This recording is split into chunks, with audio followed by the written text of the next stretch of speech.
예, 영흥도 낚싯배 사고로 3년 전에 악몽을 떠올린 분들도 많았을 것 같습니다. 청와대와 정부의 대응이 이번엔 어땠는지 짚어볼 필요가 있겠습니다. 한편 문재인 정부 첫 예산안의 법정 시한 처리가 무산된 가운데 여야가 접전을 찾지 못하면서 장기화할 조짐도 보이고 있습니다. 이 시간 최진 세안대 부총장, 최영두 경남대 초빙 교수 두 분 모시고 정치권 현안들 짚어보도록 하겠습니다. 안녕하십니까? 예, 안녕하십니까? 어서 오십시오. 예.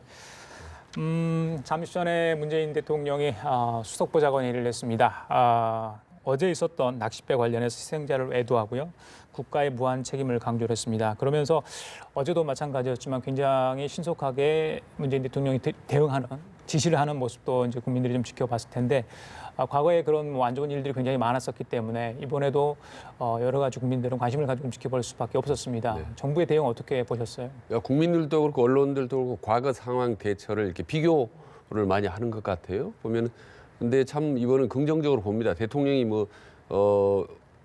피해자들의 심리적 안정 문제까지도 지시를 할 정도로 상당히 좀 빠르고 구체적으로 지시가 나오는데 과거 이제 세월호 때는 대통령도 대응 문제가 있었고 정부 대응도 문제가 있었다라는 비판을 많이 받았지 않습니까?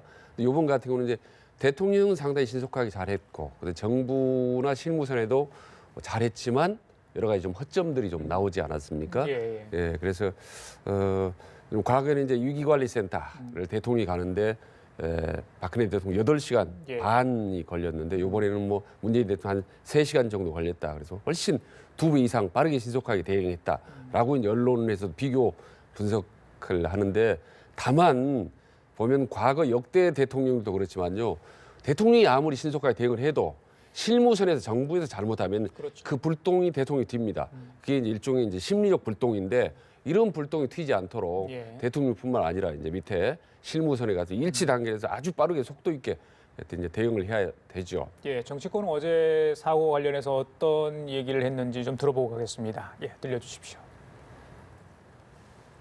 컨트롤 타워인 청와대와 구조당국이 기민하게 대응했음에도 희생자가 많았다는 점이 더욱 비통합니다. 신고 접수 33분 만에 현장에 도착했고 구조를 개시했습니다. 문 대통령께서 국가위기관리센터에서 직접 보고하고 지휘를 통해서 컨트롤 타워 역할을 10분 발휘했습니다. 세월호 참사 이후에 해양안전사고를 접하는 국민들의 걱정이 더욱 많아져 있습니다. 정부 당국의 빈틈없는 안전관리를 다시 한번 당부드립니다. 육상에서도 열차는 레일 위를 달려야 하고 또 자동차는 도로 위를 달려야 하듯이 해상에도 해로가 있다고 합니다. 그래서 유조선이 해로를 벗어나서 낚싯배를 충돌한 해상 관제 시스템에 문제가 있었다. 그럼에도 불구하고 이번 예산안을 심의하면서 해양경찰청의 VTS 예산을 이 해상 관제 시스템하고 관련 있는 예산이라고 합니다. 그걸 삭감했다고 합니다. 그걸 삭감해서 퍼주기 복지에 사용했다고 합니다. 이런 문제는 우리가 국민들이 좀 알아야 되고 짚고 넘어가야 할 문제입니다. 예, 자, 홍준표 대표는 이번 사고를 예산 삭감 문제와 또 직결시켰습니다. VTS 해상관제센터에 예산이 백정이 됐었는데 그게 좀 삭감을 했다, 정부가. 이런 얘기 아니겠습니까? 어떻게 들으셨어요? 네, 이게 상당히 근본적인 시스템 문제로 접근해야 되는데 너무 대통령의 동정 중심으로 해. 근데 만일 문재인 대통령이 한중 정상회담 때문에 중국으로 갔더라면 그럼 어떻게 할 뻔했습니까? 이건 사실은 이런 사고는 발생 즉시에 초동 단계에서 신속하게 매뉴얼대로 움직여야 되는 거거든요. 지금 우리가 세월호하고 이 낚싯배 비교하기 어렵습니다. 세월호는 맹골수로라고 하는 상당히 굉장히 험난한 먼 바다에서 일어난 일이었고 이건 바로 우리 인천 앞바다에서 일어난 일인데 이걸 가지고 시간을 비교한다는 것은 넌센스라고 생각합니다. 그리고 그렇게 지난번에 세월호 때문에 혹독한 비판을 받았던 만큼 대통령이 이번 대통령은 최소한 그 정도는 해야죠. 그래서 그건 비교할 게 아니고 제가 볼 때는 대통령 중심으로 이렇게 전환되는 게 문제입니다. 이래 되면요. 일선 그 재난대책기구에서 대통령 보고한다고 시간 다 보냅니다. 대통령은 일단 재난대책기구가 신속하게 대응할 수 있도록 최선의 이런 아까 홍준표 대표가 이야기했지만 예산안을 보장해 준다든가 하는 걸 떼야 되고요. 또 하나 우리 세월호 참사 때와 비교해서 전혀 바뀌지 않았다고 하는 것이 사전 예방, 사전 안전 조치 강화가 전혀 없었습니다. 이게 지금 바다길이요 폭 370m라고 합니다. 평소에도 낚싯배가 과속으로 다니고 대형 급유선이 통행하는 곳이 위험한 곳이라고 하거든요. 최근에 낚싯배 사고도 급증하고 있었고 그렇다면 안전 기준이라든가 이런 걸 좀 엄밀하게 했어야 되는데 예. 지금 사후 약방문이거든요. 네, 그래서 이런 문제는 그리고 객실 개조 문제가 세월호 때 문제되지 않았습니까? 이번에도 낚시 여선들의 개조 문제 이런 것들이 그것도 큰 사망 사고를 불러일으키는 것이었거든요. 예. 그래서 이것은 대통령 한 사람의 책임이라든가 신속한 움직임보다는 보다 시스템적으로 그리고 안전 기준을 높이고 예. 사전 관리를 하고 사고의 예후들을 미리미리 포착하는 그런 노력들이 중요하다고 하겠습니다. 알겠습니다. 자, 예산 전국이지만 국회의원들께서 이번 사고 재발되지 않도록 다시 한번 챙겨보면 어떨까 이런 생각을 해봅니다. 자, 예산안 얘기하겠습니다. 내년 예산안 처리를 위한 담판 다시 돌입했습니다. 오늘 오전에 이제 만나서 했는데 지금 이제 막 들어온 소식은 좀 그럼에도 불구하고 이견이 상당히 해소됐다. 지금 이런 소식이 들어와요. 그런데 어떻게 될지 모릅니다. 예. 최종적으로 합의가 이루어졌다는 소식은 아직 들려오지 않고 있습니다. 워낙 쟁점이 많잖아요. 예, 뭐부터 그렇습니다. 정리를 해야 될지 누가 어떻게 양보를 해야 될지 그렇게 참 어려운 상황이 계속되고 있는데 먼저 여당 입장은 어떻습니까? 지금 문재인 정부 첫 예산인데 어떻게 보십니까? 그러니까 정부 여당은 한마디로 미래 세대를 위해서는 일자리를 만들어야 된다라는 거고 야당은 미래 세대에게 어떤 예산이라든 부담을 주어서는 안 된다라는 얘기거든요. 그러니까 똑같은 일자리 부분에 대해서도 완전히 서로 관점이 다른 겁니다. 그리고 이제 정부 여당 입장에서는 이게 대통령의 어떤 공약상 1호입니다. 아시다시피 대선 때 자기가 본인 임기 5년 동안 문재인 대통령이 17만 4천 개의 어떤 공공 일자리를 만들겠다라고 국민들한테 공표를 했거든요. 예. 그리고 그거는 정말 우리 대한민국의 가장 중요한 현안인 거죠. 예. 그러니까 예산의 부담을 갖더라도 반드시 이걸 해내겠다라는 입장인데 야당 같은 경우는 이제 그게 결국은 너무 예산 부담이 국민에게 갈 수 있다. 그래서 줄여라 이렇게 해서 핑퐁하고 있는데 예. 정부 여당은 그러면 양보해서 금년에는 15만 개 해야 되는데 정 안 되면 12만 개 정도 12,000개 정도는 만들어야 된다라는 입장인데 자유한국당은 안 된다. 최소한 7,000개 정도까지는 우리가 양보할 수 있다라는 겁니다. 그러니까 결론은요. 일자리 필요하고 공무원 늘리겠다는 겁니다. 그거는 다 똑같아요.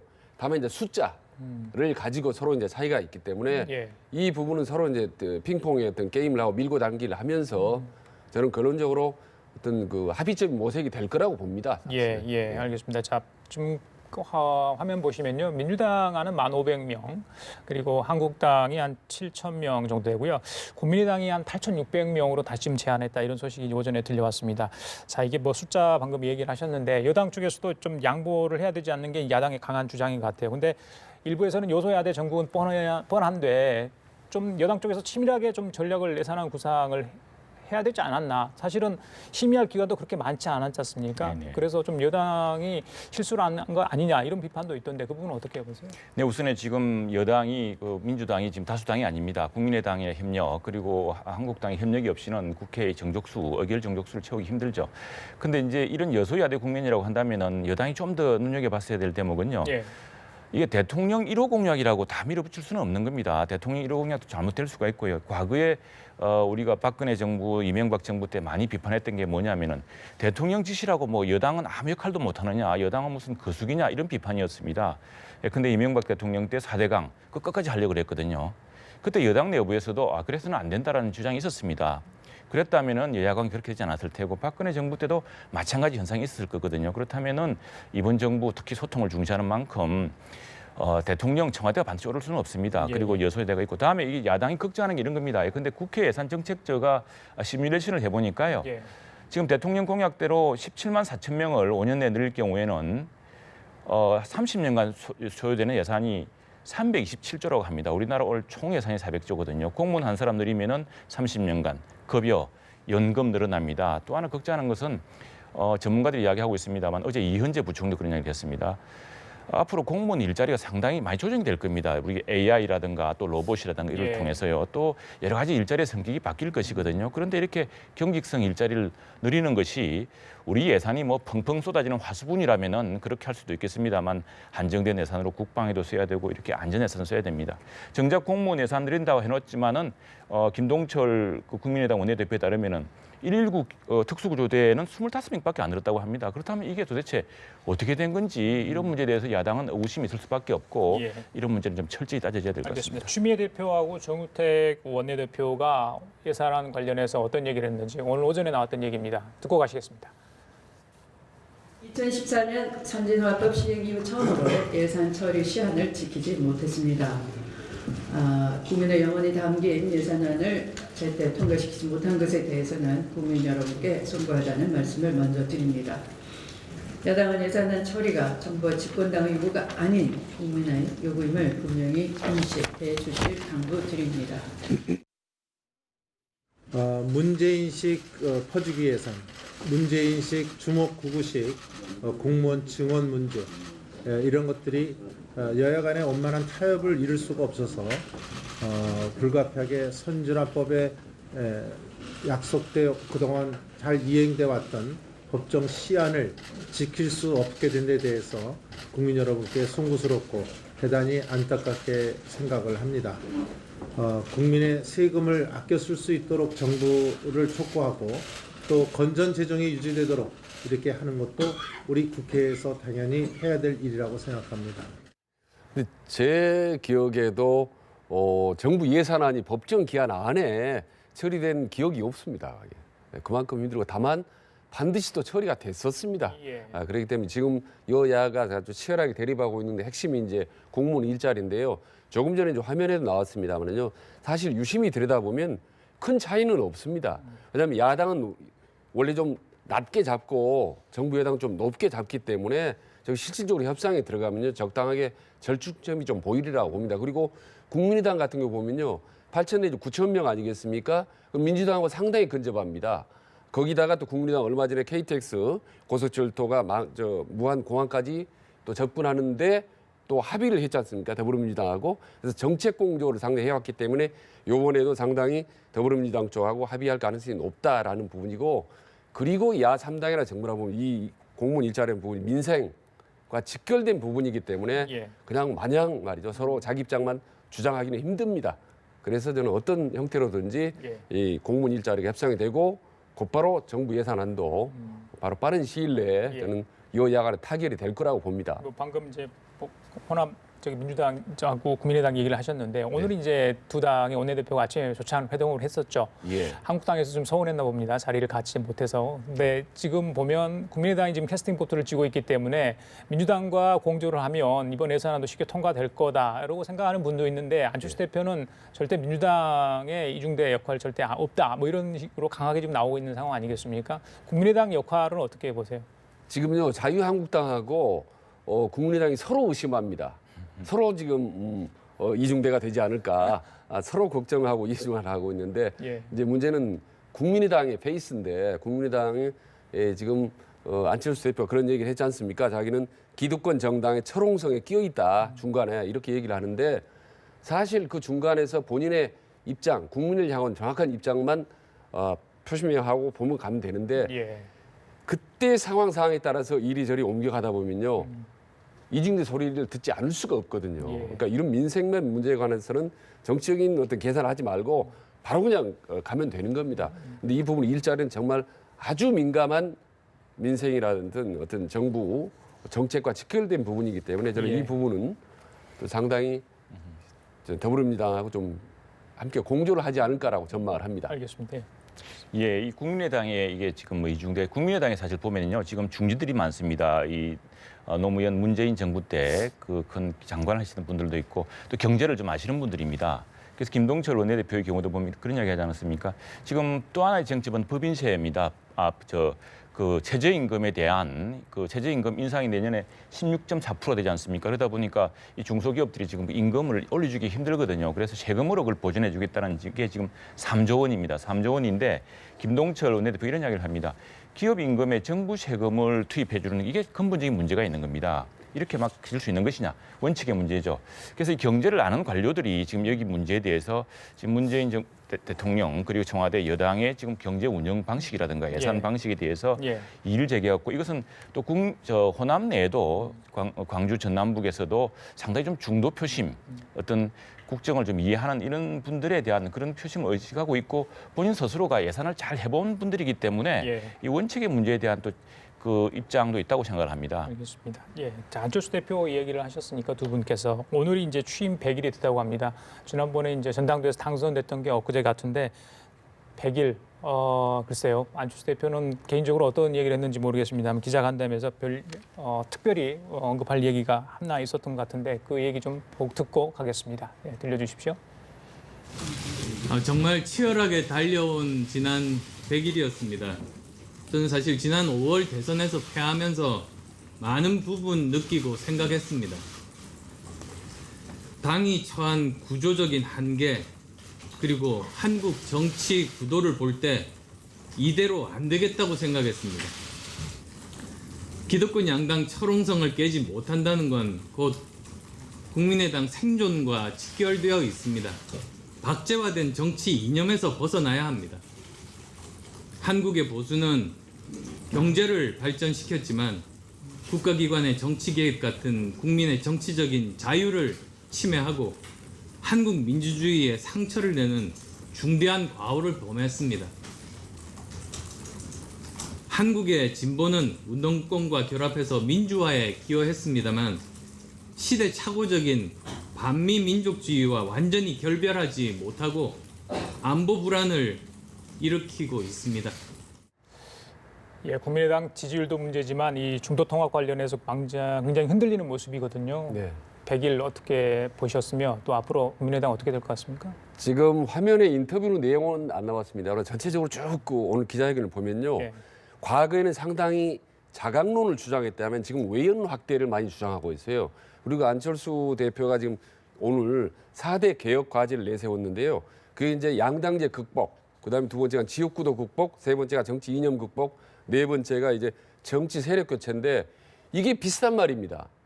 이게 어떻게 보면요. 상당히 바른정당과의 어떤 연대나 통합을 상당히 염두에 둔 그런 발언을 많이 하고 있거든요. 예. 그래서 안철수 본인이 스스로 살 길은 바른정당과 어떤 연대 통합이다. 그리고 이 부분을 강력하게 밀어붙이겠다라는 그런 메시지가 상당히 오늘 그런 기자회견에 좀 많이 담겨 있다고 봅니다. 예, 자, 어떻게 들으셨어요? 네, 안철수 대표로서는 사실 그 길밖에 없습니다. 지금 지난 주말에 여론조사 정당 지지도를 보면은 사실 굉장히 국민의당은 지금 취약합니다. 민주당이라든가 또 심지어 그 바른정당 원내 교섭단체 지지를 잃은 바른정당보다 오히려 낮은 경우도 들어 있었습니다. 또 호남에서도 전통이 자신들의 텃밭인 호남에서도 민주당과의 격차가 여전히 좁혀지지 않고 있고 15%와 64% 이렇게 나오고 있거든요. 그래서 지금 살 길은 결국에는 이 수권 외연을 확대하는 안철수 대표도 이야기를 했습니다만 이념적으로는 좀 중도, 반미 뭐 종북 뭐 이런 문제에서 벗어나고 또 좀 실용적인 경제 정책을 택하고 또 안보는 분명하게 하면서 경제는 따뜻하게 하는 뭐 이런 점에서는 유승민 대표와 이제 그 공통 분모를 찾아서 합치는 방식. 그럴 경우에 자신들의 시뮬레이션에서 좀 더 지지율이 높아진다는 것이거든요. 예. 문제는 이제 호남 중진원들의 반발입니다. 호남의 경우에는 우리가 영남 패권 세력에게 통합당할 수는 없다. 뭐 이런 주장인데 그러나 이제 어쨌거나 안철수 대표 이런 방향으로 가고 있고 또 수도권 의원들은 상당히 동조를 하고 있습니다. 그래서 이건 뭐 지켜봐야겠습니다만 예, 양당으로 패권으로 갈 것이냐 아니면 3당의 체제로 갈 것이냐를 지금 안철수, 유승민 두 사람이 지고 있다고 보겠습니다. 알겠습니다. 자, 하나만 여쭤보고 끝내도록 하죠. 검찰이 오늘 전병헌 전 청와대 정무수석을 소환해 조사를 하고 있습니다. 롯데홈쇼핑, GS홈쇼핑 관련해서 뇌물 혐의를 보강해서 구속영장을 재신청을 한다고 하죠. 청구를 한다고 하는데 오늘 들어가면서 전 수석은 사실무근이다. 전혀 자신과 상관없다. 또 이렇게 주장을 했습니다. 어떻게 전망을 하세요?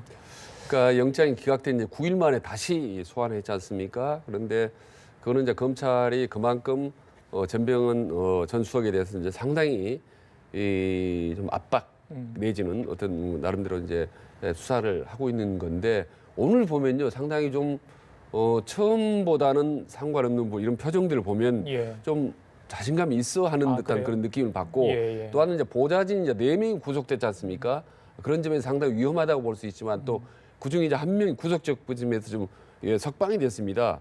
그런 점에서 본다면 이 부분을 좀 더 상당히 좀 지켜보고 지금 뭔가 좀 속다는 섣부른 그런 판단하기는 좀 어려운 상황 같습니다. 그래요. 알겠습니다. 예, 덧붙일 말씀. 네, 지금 뭐 수사가 구속이냐 불구속이냐 뭐 이런 문제로 자꾸 논란을 빚고 있는데 사실 재판이나 불구속 재판을 해야 됩니다. 그래서 이 문제는 검찰이 수사를 잘하면 되는 문제고요. 예. 또 하나 덧붙이고 싶은 게 있는데 지금 법원 내부에서도 판사들이 뭐 구속적 부심 그 결정에 대해서 다른 소리를 하고 비판하는 이런 내용이 생기고 예. 있는데 대법원장이 이야기했지만 이건 참 사법의 독립을 지키는 문제입니다. 판사들이 그런 정치적 발언을 하는 것도 문제라고 생각하고요. 법관은 판결로 이야기하는 것이지 예. 그런 정치적 발언하는 게 아니라고 생각합니다. 알겠습니다. 하는 말씀드리겠습니까? 예, 저는 현직 부장판사라든 현직 검사라든 현직에 있는 사법부의 사람이 재판이 아닌 다른 개인적인 의견을 베일로 표출하는 것은 상당히 신중을 기해야 된다, 조심해야 된다라고 저는 생각을 합니다. 알겠습니다. 예, 그렇게 정리를 하도록 하겠습니다. 지금까지 최진세한 대부총장, 최영두 경남대 초빙 교수였습니다. 두 분 말씀 감사합니다. 네.